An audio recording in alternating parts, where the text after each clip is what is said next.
చేతగాని కాంగ్రెస్ ప్రభుత్వ పరిపాలన వల్ల ఇవాళ రైతులు ఒక బస్తా ఎరువు దొరకక ఆగమాగమైపోయే పరిస్థితి కూడా ఇవాళ రాష్ట్రంలో కనబడతా ఉన్నది. పంట అమ్ముకోవాలి, పంట కొనాలి ప్రభుత్వం అంటే రైతులు అధికారుల కాళ్ళ మీద పడే దుస్థితి.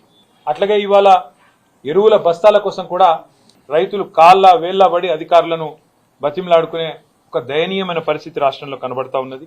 ఏ చరిత్ర చూసినా ఏమున్నది గర్వకారణం అన్నట్టు కాంగ్రెస్ చరిత్ర ఎన్నడూ కూడా రైతుల విషయంలో సానుకూలమైన చరిత్ర కాదు, రైతులకు మేలు చేసిన చరిత్ర కాదు.